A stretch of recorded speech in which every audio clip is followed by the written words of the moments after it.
네, 사회문화 02번 독서 수업을 진행을 할게요. 이 글의 주제를 먼저 살펴보면 사회문화 02번의 주제는 글씨 죄송합니다.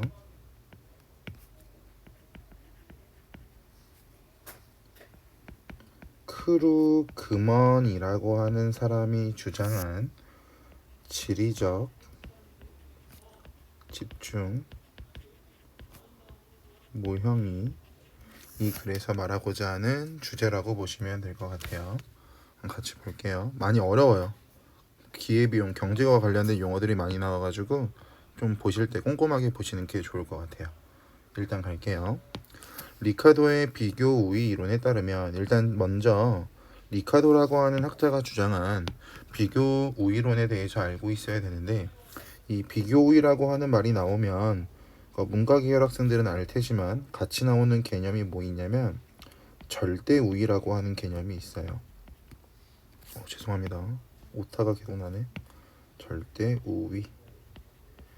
여기서 말하는 비교 우위라고 하는 게 뭐냐면 어떤 재화를 하나를 생산을 할 거야. 근데 어떤 재화를 한 단위를 생산할 건데 A라고 하는 국가의 기회비용이 B라고 하는 국가에 비해서 기회비용이 낮다면 그 A라고 하는 국가가 B 국가에 비해서 비교 우위가 있기 때문에 A라고 하는 국가가 그 재화를 생산해야 된다 라고 말하는 게 비교 우위입니다.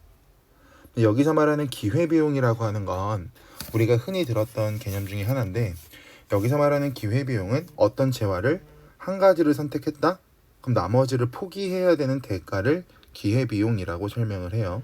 됐죠? 이러한 리카도의 비교 우위론에 따르면 국제무역은 세계 전체 생산을 증가시킨대. 왜 증가시킨다라고 하는 효과를 가지고 오는지를 우리가 한번 생각을 해보면, 국제 무역을 하게 된다면 각각의 나라, 즉 각국이 자신의 나라, 자국에서 필요한 재화를 모두 생산을 한다라고 가정했을 때에 비해서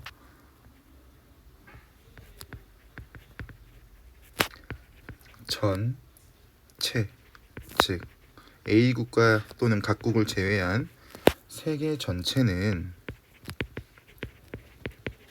동일한 비용으로 더 많은 재화를 생산할 수가 있기 때문에 세계 전체의 생산이 증가된다라고 설명을 할 수가 있는 거야. 그러니까 이게 무슨 말이냐면 더 쉽게 갈게요. A라고 하는 국가에서 신발이라고 하는 것을 하나 만들 때 기회비용이 다른 것을 포기했을 때, 또는 그 다른 것을 포기해야 되는 대가가 100원이라고 가정을 해볼게요. 근데 B국가에서 신발이라고 하는 재화를 만들 때 포기해야 되는 대가인 기회비용이 100만 원이라고 가정을 해봐. 됐어? 그럼 상대적으로 기회비용이 낮은 국가는 그 작품을 만들고 다른 나라로 수출해 준다면 그 비국가에서 드는 기회비용이 높은 경우에 그러한 문제점을 보완할 수가 있겠죠. 되셨어요? 이어서 할게. 한 나라가 다른 나라에 비해서 두 재화 생산 비용이 모두 낮아 두 재화 모두 절대 우위를 갖는다고 하더라도, 여기서 말하는 이게 무슨 말이냐면 한 나라를 A라고 할게. A라고 하는 나라가 B라고 하는 나라에 비해서 두 재화의 생산 비용이 모두 낮다? 그럼 A라고 하는 나라가 두 개의 재화를 만들어서 B나라에 수출하는 게 어떻게 보면 가장 이상적이라고 할 수 있을 거야. B국가의 입장에서는 아니라고도 할 수 있겠지만, 왜? 생산 비용이 낮아야 경제적인 거고 효율적인 거잖아요. 하나를 만들 때 1,000만 원이 들어. 하나를 만들 때 100원밖에 안 써. 그럼 당연히 하나를 만들 때 100원 쓰는 국가의 생산 비용이 낮기 때문에 기업의 입장에서 이익을 얻기가 더 쉽겠죠. 두 재화에 모두 절대 우위를 갖는다고 하더라도 두 재화 생산의 기회비용을 비교하면 상대적으로 기회비용이 낮은 재화가 존재하게 된다. 뭐 당연한 이야기가 되겠죠.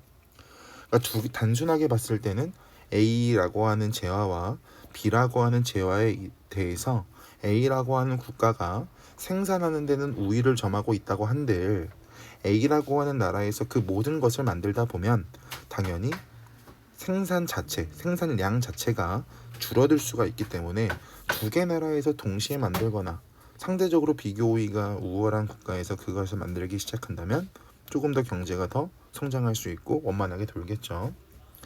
국가 A는 장미 생산에 비교 우위가 있고 국가 B는 컴퓨터 생산에 비교 우위가 있는 상황을 생각해 보지. 그럼 지금은 이러한 비교 우위를 설명하기 위해서 특정한 상황을 가정하고 있죠. 이때 국가 A가 국가 B의 시장에 공급할 장미를 생산하는 한편, 왜? 국가 A가 장미 생산에 비교 우위가 있다라고 했으니까 국가 A는 당연히 장미를 생산을 할 거야. 이게 더 효율적이니까. 반면에 국가 B는 컴퓨터 생산에 비교 우위가 있다라고 했으니까 컴퓨터를 생산한다라고 가정을 해보지. 이렇게 비교 우위에 따라서 국제 무역이 활발해지기 시작한다면 양국의 생활 수준은 함께 향상된대요. 수출하고 수입하는 과정에서 이익이 발생할 수밖에 없을 테니까 이렇게 국제 무역은 각 국이 비교 우위를 갖는 재화 생산을 전문화하고 그 재화를 서로 교환하게 함으로써 세계 생산을 증가시킨다는 것이다. 이게 바로 리카도의 비교 우위론이다. 이러한 비교 우위론은 근본적으로 생산 규모가 증가하더라도 생산량의 증가율이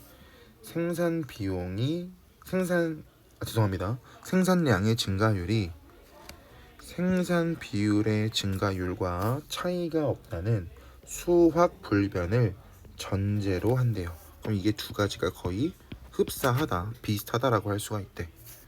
그러나 실제 같은 말 현실이 되겠죠.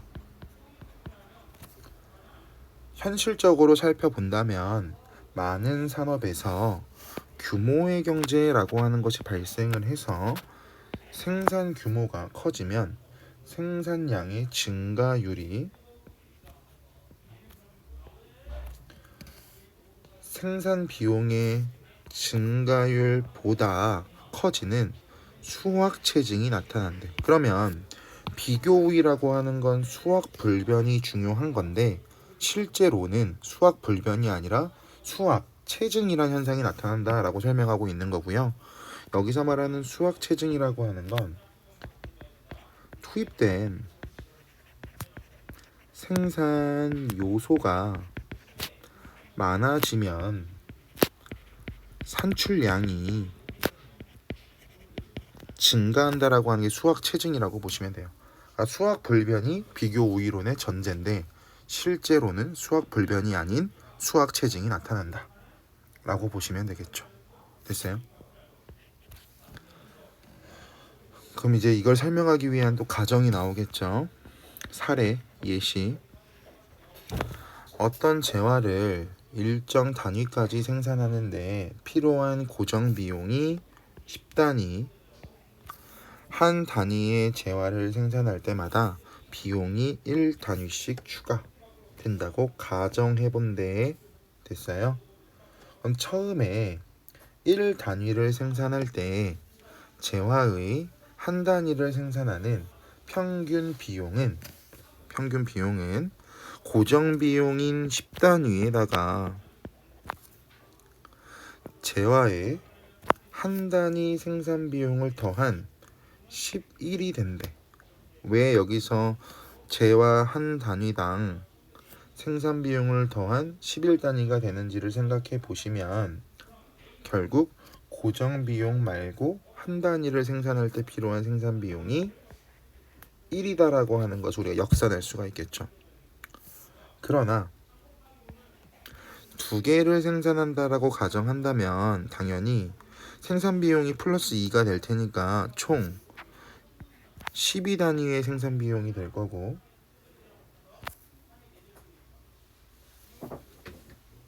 됐어요? 아 잠깐만 다시 설명해 줄게 얘들아. 꼬였다 미안해. 다시 설명해 드릴게요.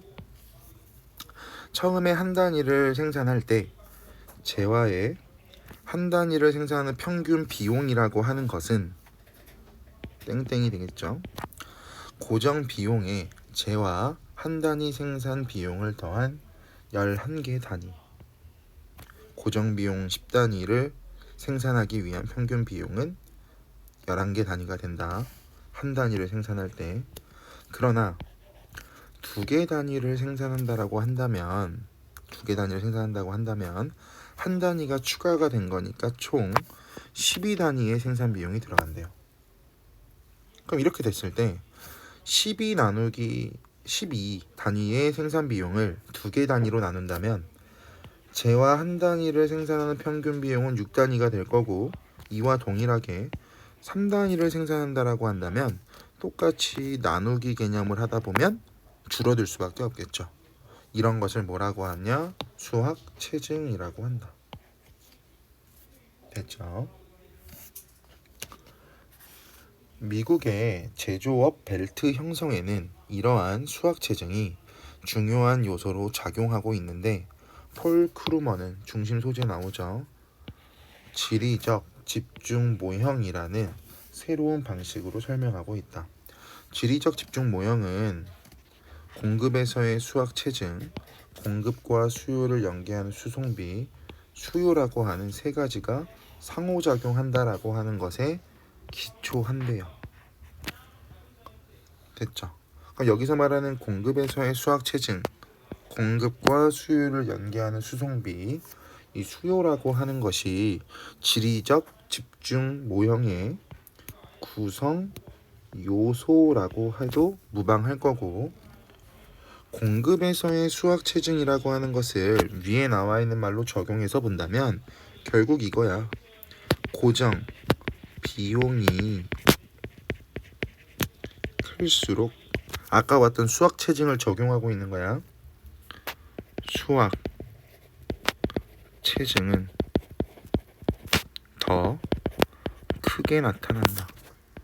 이게 위에서 말했던 수학 체증을 적용했을 때 알 수 있는 판단 근거가 될 거고, 이러한 세 가지 구성 요소가 상호작용한다. 할게. 지금부터는 뭐가 나올 거냐면 가정 상황이 나올 거야. 가정이 나오는데 그 가정 조건들을 정확히 알고 있어야 아래 표가 좀 이해하기가 쉬울 겁니다. 가정 갑니다. 1번. 동쪽과 서쪽이라는 오직 두 생산 입지만이 존재한다. 2번. 농산물과 공산품이라는 두 가지 생산물만 존재한다. 또 3번. 모든 국민이 이 두 가지 생산에만 종사하고 있는 나라를 가정해보지. 됐죠? 농산물은 토지를 이용해서 생산되기 때문에 농부의 수는 양쪽의 토지량에 비례한다. 이 말 잘 봐야 돼. 뒤에 그래프 이해하는데 필요하거든. 여기서 말하는 지금 가로 열고 가로 닫은 부분이 뭐냐면, 토지량이 많아. 그러면 생산량도 많을 거야. 됐죠? 그럼 당연히 이 생산량을 감당하기 위해서는 그만큼의 농부가 필요하다라는 말이 될 겁니다. 됐죠? 이 나라는, 여기서 말하는 이 나라라고 하는 건 위에서 가정하고 있는 나라가 되겠죠. 동쪽과 서쪽에 토지량이 동일하대. 그래서 총 노동력 60%를 차지하는 농부가 양쪽에 균등하게 분배되어 있대요. 그럼 이거를 예를 들어 보자 얘들아. 여기서 말하고 싶은 게 뭐냐면, 총 노동력이 10이라고 가정을 해봐. 그러면 60%를 차지하는 농부가 양쪽에 있다라고 했으니까 이 중에 6명은 농부일 거야. 나머지 4명은 공산품을 만드는 노동자일 거고, 근데 이 6명의 농부가 양쪽에 균등하다라고 하니까 동쪽에 3명, 서쪽에 3명이 존재한다, 이렇게 이해하시면 되겠죠. 이어서 갈게요. 공산품은 동과 서 어느 한쪽 또는 양쪽에서 생산될 수 있대요. 그럼 농산물의 케이스, 공산물의 케이스 구분하시고, 어느 한쪽 입지에서만 생산된다면 또 가정하고 있습니다.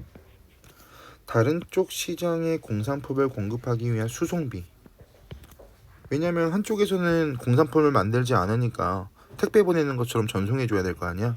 또 양쪽 입지에서 모두 생산이 되면 자급자족 형태가 될 테니까 수송비는 절대 들지 않을 겁니다.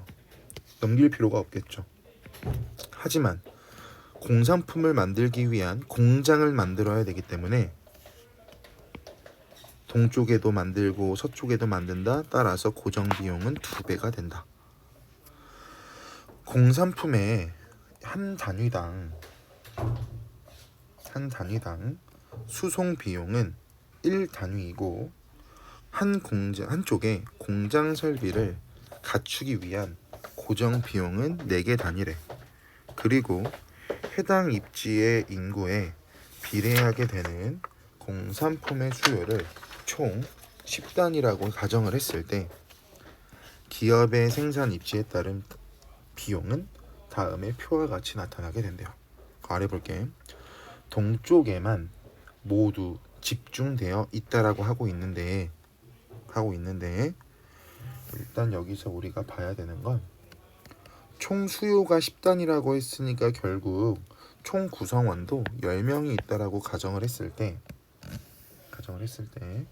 일단 10명 중 총 노동력 60%를 차지하는 건 농부라고 했죠. 그럼 당연히 동쪽에도 6명, 10명 중 6명 중 3명 농부가 동쪽에 있을 거고, 서쪽에도 농부 3명은 존재할 겁니다. 그런데 공산품을 만드는 제조업이 동쪽에만 있다라고 했으니까 노동자 4명은 동쪽에만 있을 거야. 됐어요? 그렇기 때문에 총 10명의 동쪽과 서쪽의 분포가 나온다라고 보시면 되는데, 왜 갑자기 10으로 계산을 하냐면 얘들아, 여길 봐야 돼. 해당 입지 인구에 비례하게 되는 공산품에 대한 총 수요를 10단이라고 가정을 했다고 하잖아요. 그러면은 전체적인 인원을 10명으로 놓고 접근을 하는 것도 문제가 되지 않는다라고 볼 수가 있겠죠. 그럼 기업의 생산 입지에 따른 비용 보시면 수송비가 발생하는 이 3은요, 결국 서쪽으로 보내기 위한 수송비가 될 거야. 됐어요? 서쪽 농부 3명에 대한 비용. 됐죠? 반면에 서쪽에서 말하는 이 7이라고 하는 것은 동쪽과 관련된 비용이 되겠죠. 동쪽에 7명이 있으니까 7 수송비, 서쪽에 3명이 있으니까 수송비 3, 이렇게 구성된다라고 보시면 돼요. 반면에 양쪽에 똑같이 분포한다라고 하면 60%가 농부니까 농부는 서쪽에도 3명, 동쪽에도 3명이 될 거고, 나머지 4명을 균등하게 둘둘로 분류하면 50대 50%가 될 거고, 그러니까 수송비는 동일할 수밖에 없겠죠. 서쪽에만 집중한다라고 하면 오히려 동쪽에는 농민들만 3명, 서쪽에는 농민들이 3, 그리고 노동자가 4. 그랬더니 아까 봤던 동쪽에만 집중됐던 케이스랑 다르게 7이라는 숫자랑 3이라는 숫자의 위치가 바뀌었다라고 우리가 추측할 수가 있겠죠. 상황이 바뀌었으니까. 할게요. 이 나라에서 만약 기존의 모든 제조업이 동쪽에만 집중해 있다면, 첫 번째 박스입니다. 동쪽의 공산품 수요는 농부의 수요 3단위와 제조업 노동자 수요 4단위를 합쳐서 7단위가 된다. 우리 아까 봤던 거죠. 그리고 서쪽 공산품의 수요는 농부만 있으니까 농부의 수요만 존재하기 때문에 3단위가 된다. 이 제조업이라고 하는 게 공산품이라고 보면 돼요. 이때 한 기업이 동쪽에 공장을 세운 다음에 단일 공장에서 동쪽과 서쪽 시장에 공산품을 공급한다면 동쪽의 공장을 만들기 위한 고정비용 4단위와 농부 3명이 있는 서쪽에게 보내기 위한 수송비 3단위가 생길 거야. 이는 서쪽 단일 공장에서 전국 시장에 공급할 때 발생하는 총 비용 11단위보다 유리하다. 그럼 여기서 말하는 서쪽의 단일 공장에서 전국 시장에 공급할 때 발생하는 총 비용 11은 어떻게 나온 거냐면 그래프 보시면 돼요. 고정 비용이랑 수송비를 더했을 때 나오는 게 총 비용이거든요. 그럼 지금 우리가 눈으로 보는 것처럼 서쪽의 단일 공장이다 같은 말 서쪽에만 모두 집중되어 있다거든요. 그럼 이때는 총 비용이 11이라고 나와 있죠. 됐어요? 그러니까 여기에 총 비용 11단위라고 나와 있는 거죠. 11단위보다 유리해. 왜? 여기는 7단위잖아요. 적은 돈이 드는 건데 서쪽의 단일 공장에서 전국 시장에 공급할 때는 11단위가 든다라고 하니까 더 적은 비용을 소비하는 거죠. 또한 그것은 동쪽과 서쪽 양쪽의 공장, 그럼 양쪽에 똑같이 분포한다가 양쪽에 공장을 세운다라는 말과 동일하겠죠. 그때는 구를 사용해. 구 세우는 것보다도 유리하죠. 왜? 7이라고 하는 숫자가 9보다도 작고 11보다 작으니까. 양쪽 공장에 세울 경우에 수송비는 당연히 들지 않아요. 거기서 자급자족하는 것처럼 쓰니까. 하지만 동쪽에도 공장 짓고 서쪽에도 공장 짓어야 되니까 공장 짓는 고정 비용이 8단위가 되죠. 그러니까 애초에 동쪽에만 공장을 세울 때에 비해서 고정 비용의 단위수가 늘어나서 비효율적이다. 따라서 결론 내립니다. 모든 제조업이 동쪽에만 집중되어 있을 때 기업이 가장 합리적인 선택은 동쪽에 공장을 세우는 것. 왜? 고정 단위와 수송비를 고려했을 때 단위수가 가장 낮기 때문에. 됐죠? 이처럼 제조업의 분포 상황에 따라 기업의 생산 입지에 따른 비용이 달라지고 이에 따라 기업의 합리적인 선택은 달라지게 된다. 됐죠? 아래 갈게요. 건국 초기 미국들은 1번 대부분 농업에 종사했고 제조업, 공산품을 만드는 과정에서 규모의 경제가 발생하지 않았고 3번 교통시설의 미비로 수송비가 매우 비쌌기 때문에. 그럼 지금 나와 있는 이 괄호는 원인이 되겠죠. 지리적 집중 현상은 나타날 수가 없었답니다. 결과가 될 거야. 점차 농업에서 공업으로 산업이 이행되면서 남부를 제외한 대부분의 지역에 제조업이 등장하기 시작했대. 그래서 19세기 후반에는 제조업에서 규모의 경제가 증가하였고 교통시설이 확충되면서 수송비가 낮아졌고 비농업의 거주지 인구 비중이 증가했어요. 그렇기 때문에 이렇게 갈 거야. 여기도 마찬가지 원인이 될 거고 여기가 결과가 되겠죠. 미국의 북동부와 중서부 동쪽에 매우 좁은 지역에 강력한 제조업 벨트가 형성되었다. 같은 말. 제조업 벨트라고 하는 걸 지리적 집중이 일어난 결과라고 이해하시면 돼요. 제조업 벨트라고 하는 건 특정 지역에서 제조업을 하고 있는 거니까 그게 바로 지리적 집중이 일어났다라고 할 수가 있겠죠. 그 후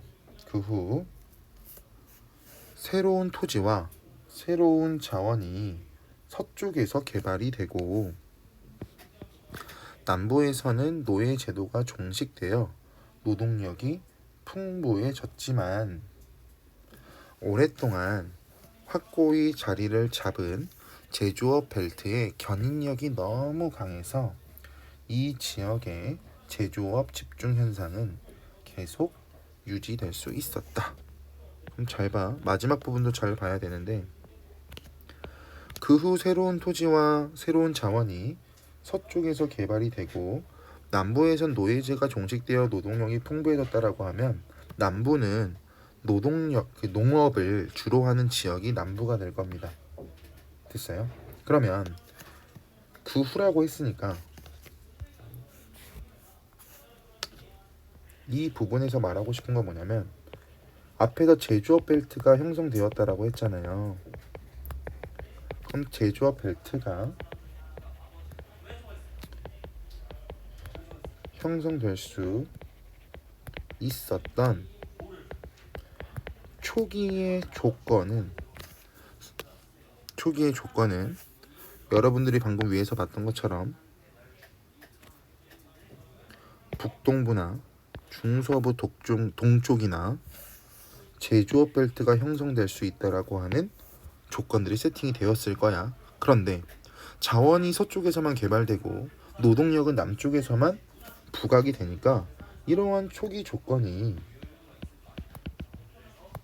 변화가 생겼겠죠.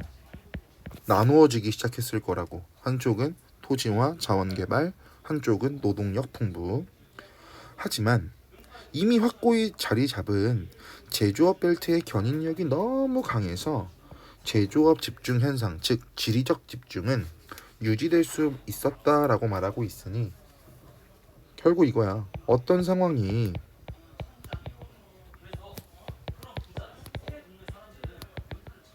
지속적으로 고착화되면 쉽게 변화를 하지 않을 거야. 이러한 것을 뭐라고 하냐면 경로 의존성이라고 하거든요. 기존에 나아가던 방향에 그대로 의존하는 성질, 경로 의존성. 즉 마지막 문단에서 말하고 싶은 건 뭐냐면 미국에서 제조업 벨트 같은 말 지리적 집중이 형성되고 어떻게 유지가 되었는지 그 유지되는 과정을 보여주는 게 마지막 문단이라고 보시면 돼요. 마지막 문단이 좀 낯설 수도 있고 갑자기 뭔 소리야 라고 할 수 있지만 아까도 방금 마지막에 말씀드린 것처럼 단순하게 생각해. 마지막 문단에서 우리가 알고 있어야 되는 건 미국이라고 하는 나라의 제조업 벨트 같은 말 지리적 집중이라고 했죠. 지리적 집중 현상이 형성되고 유지되어 온 과정에 대해서만 언급하는 것일 뿐 그 이상 그 이하는 없어요. 너무 딥하게 들어가서 스트레스를 받을 필요가 없기 때문에 그 정도까지만 알고 계시면 될 것 같아서 말씀을 드렸습니다. 중간에 제가 수업하다가 좀 순간 실수한 부분은 바로 정정했기 때문에 그 부분에 대해서 다시 한번 꼼꼼하게 보셨으면 좋겠고요. 일단 여기서 봐야 되는 건 리카도, 비교 우위론, 그리고 주제에 나와 있는 폴 크루그만의 견해들 여러분들이 비교해서 알고 계셔야 되고요. 두 번째, 비용을 고려해서 기업이 생산 입지를 선택하는 것을 지리적 집중 모형이라고 한다라고 했잖아요. 그래서 아래서 뭐가 나왔냐면 동쪽에 있을 때, 서쪽에 있을 때, 양쪽에 모두 다 있을 때. 그래서 동쪽에만 있을 경우에는 비용을 고려할 때 기업의 입지가 유리한 건 동쪽, 양쪽, 서쪽이다. 고정비용 플러스 수송비 더하는 거 있죠. 아까 표에서. 반면에 서쪽에만 집중해 있어? 그럼 당연히 서쪽이 유리할 거고 양쪽은 중간일 거고 동쪽이 불리할 거야. 반면에 양쪽에 있다라고 한다면 양쪽이 유리할 거고 동쪽과 서쪽은 동일하겠죠. 이런 식으로. 이런 식으로 생산 입지를 선택하는 데 있어서 어디가 좋고 어디가 좋지 않은지 알고 계셔야 될 것 같고, 세 번째, 그 소재로 활용돼서 응용될 수 있는 게 규모의 경제라고 하는 부분이거든요. 중간중간에 규모의 경제라는 말이 나왔는데, 규모의 경제가 뭐냐면 마지막 정리니까 해드릴게요. 생산의 규모가 증가한다라고 했을 때